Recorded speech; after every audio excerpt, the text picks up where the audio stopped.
ನಮಸ್ಕಾರ ಎಲ್ಲರಿಗೂ. ಪುಷ್ಪ ಕನ್ನಡ ಕುಕಿಂಗ್ ಚಾನಲ್ಗೆ ಸ್ವಾಗತ.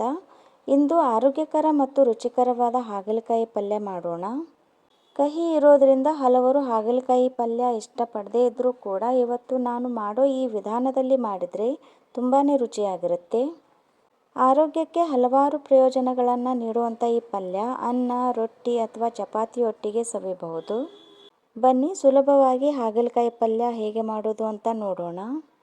ನಾನಿಲ್ಲಿ 1/4 kg ಆಗುವಷ್ಟು ಹಾಗಲಕಾಯಿಗಳನ್ನು ಈ ರೀತಿ ರೌಂಡ್ ಶೇಪ್ನಲ್ಲಿ ಕಟ್ ಮಾಡಿ ತೊಗೊಂಡಿದ್ದೀನಿ. ಈಗ ಒಲೆ ಮೇಲೆ ಒಂದು ಪಾತ್ರೆಯನ್ನು ಇಟ್ಟು ನಾರ್ಮಲ್ ಆಗಿ ಎಲ್ಲ ಪಲ್ಯಗಳಿಗೂ ಹಾಕುವಷ್ಟು ಎಣ್ಣೆಯನ್ನು ಹಾಕಿದ್ದೀನಿ.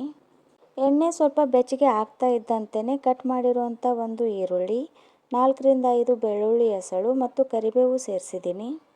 ಈರುಳ್ಳಿಯನ್ನು ಇವಾಗಲೇ ಕಲರ್ ಚೇಂಜ್ ಆಗೋವರೆಗೂ ಫ್ರೈ ಮಾಡ್ತಾ ಇಲ್ಲ. ಸ್ವಲ್ಪ ಮಿಕ್ಸ್ ಮಾಡಿದ ನಂತರ ಡೈರೆಕ್ಟಾಗಿ ಇದ್ರ ಜೊತೆಗೇ ಕಟ್ ಮಾಡಿರುವಂಥ ಅಷ್ಟು ಹಾಗಲಕಾಯಿಗಳನ್ನು ಹಾಕ್ತಾ ಇದ್ದೀನಿ. ಹಾಗಲಕಾಯಿ ಜೊತೆಗೇ ಒಟ್ಟೊಟ್ಟಿಗೆ ಈರುಳ್ಳಿ ಕೂಡ ಚೆನ್ನಾಗಿ ಫ್ರೈ ಆಗುತ್ತೆ. ಹಾಗಲಕಾಯಿ ಅಷ್ಟು ಸೇರಿಸಿದ ನಂತರ ಮೀಡಿಯಮ್ ಫ್ಲೇಮ್ ಮಾಡಿದ್ದೀನಿ. ಮೀಡಿಯಮ್ ಫ್ಲೇಮ್ ಮಾಡಿ ಚೆನ್ನಾಗಿ ತಿರುವುತ್ತಾ ಇದ್ದೀನಿ. ಚೆನ್ನಾಗಿ ತಿರುವುದರಿಂದ ಪ್ರತಿಯೊಂದು ಹಾಗಲಕಾಯಿ ಹೋಳಿಗೂ ಕೂಡ ಬಿಸಿಯಾದ ಎಣ್ಣೆ ಹತ್ತುತ್ತೆ.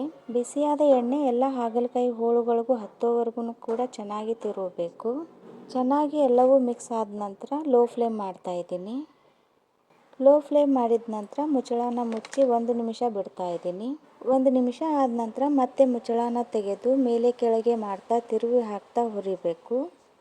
ಇದೇ ರೀತಿಯೇ 3 ರಿಂದ 4 ಬಾರಿ ಮಾಡಬೇಕಾಗತ್ತೆ. ಹೀಗೆ ಮಾಡೋದ್ರಿಂದ ಹಾಗಲಕಾಯಿ ಎಣ್ಣೆನಲ್ಲಿನೇ ಸಾಫ್ಟಾಗಿ ಬೇಯುತ್ತೆ. ಹೀಗೆ ಮಾಡೋದ್ರಿಂದ ಕಹಿ ಕೂಡ ಕಡಿಮೆ ಆಗುತ್ತೆ.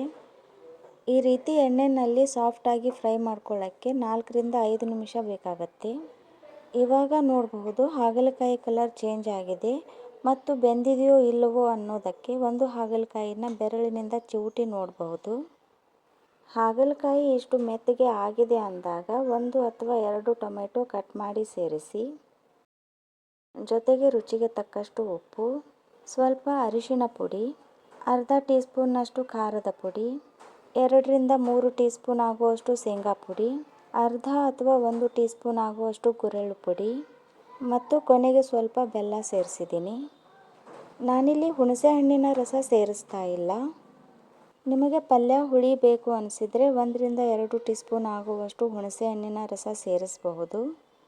ಈಗ ಎಲ್ಲವನ್ನು ಮಿಕ್ಸ್ ಮಾಡ್ತಾ ಇದ್ದರೆ ಸ್ವಲ್ಪ ಡ್ರೈ ಅನ್ನಿಸ್ಬಹುದು. ಆದರೆ 1 ರಿಂದ 2 ನಿಮಿಷದಲ್ಲಿ ಹಸಿ ಹಸಿಯಾಗಿ ಎಣ್ಣೆಯಾಗಿ ಆಗುತ್ತೆ. ಯಾಕಂದರೆ ಉಪ್ಪು, ಬೆಲ್ಲ ಜೊತೆಗೆ ಟೊಮೆಟೊ ಸೇರಿಸಿರೋದ್ರಿಂದ ಪಲ್ಯ ಡ್ರೈ ಅನಿಸೋದಿಲ್ಲ. ತಳ ಅಂಟಲಾರ್ದಂತೆ ಚೆನ್ನಾಗಿ ಮಿಕ್ಸ್ ಮಾಡಿದ ನಂತರ ಮುಚ್ಚಳ ಮುಚ್ಚಿ ಮತ್ತೆ 3 ರಿಂದ 4 ನಿಮಿಷ ಲೋ ಫ್ಲೇಮ್ನಲ್ಲಿ ಬೇಯಿಸಿ. ಮಧ್ಯದಲ್ಲಿ 1-2 ಸಲ ಮುಚ್ಚಳ ತೆಗೆದು ಚೆನ್ನಾಗಿ ತಿರುವಿ ಮತ್ತೆ ಮುಚ್ಚಳ ಮುಚ್ಚಿ. ಇದರಿಂದ ಹಾಕಿರುವಂಥ ಎಲ್ಲ ಪದಾರ್ಥಗಳು ಚೆನ್ನಾಗಿ ಬೇಯುತ್ತೆ. ಕೊನೆಗೆ ಕಟ್ ಮಾಡಿರುವಂಥ ಕೊತ್ತಂಬರಿ ಸೊಪ್ಪು ಸೇರಿಸಿದರೆ ರೊಟ್ಟಿ, ಚಪಾತಿ ಅಷ್ಟೇ ಯಾಕೆ ಅನ್ನಕ್ಕೆ ಕೂಡ ಸೂಪರ್ ಆಗಿರುವಂಥ ಸೈಡ್ ಡಿಶ್ ರೆಡಿ ಆಗುತ್ತೆ. ಕೊನೆಗೆ ನೋಡಬಹುದು ಉಪ್ಪು, ಖಾರ, ಹುಳಿ ಮತ್ತು ಸಿಹಿ ಟೇಸ್ಟ್ ಇರೋವಂಥ ಸಾಫ್ಟ್ ಹಾಗಲಕಾಯಿ ಪಲ್ಯ ಟೇಸ್ಟ್ ಮಾಡೋಕ್ಕೆ ರೆಡಿ ಆಗಿದೆ. ಈ ಪಲ್ಯ ಮಾಡುವಾಗ ಒಂದಿಷ್ಟು ನೀರನ್ನು ಬಳಸಿಲ್ಲ. ಹಾಗಾಗಿ ವಿಶೇಷವಾಗಿ ತುಂಬಾ ರುಚಿಯಾಗಿರುತ್ತೆ. ಒಂದಿಷ್ಟು ಕಹಿ ಅನಿಸಲ್ಲ ಮತ್ತು ದೊಡ್ಡವ್ರ ಜೊತೆಗೆ ಮಕ್ಕಳು ಕೂಡ ಟೇಸ್ಟ್ ಮಾಡ್ತಾರೆ. ತಿನ್ನದೇ ಇರೋರು ಕೂಡ ಬೇಕು ಅಂತ ತಿಂತಾರೆ. ಖಂಡಿತ ಈ ವಿಧಾನದಲ್ಲಿ ಮಾಡಿ ನೋಡಿ. ಹಾಗೆಯೇ ಈ ರೆಸಿಪಿ ನಿಮಗೆ ಉಪಯುಕ್ತ ಅನಿಸಿದರೆ ಒಂದು ಲೈಕ್ ಮಾಡಿ, ನಿಮ್ಮ ಫ್ರೆಂಡ್ಸ್ ಮತ್ತು ರಿಲೇಟಿವ್ಸ್ಗಳಿಗೆ ಶೇರ್ ಮಾಡಿ, ಕಮೆಂಟ್ ಮಾಡಿ ಮತ್ತು ಸಬ್ಸ್ಕ್ರೈಬ್ ಮಾಡಿ. Keep watching and thank you.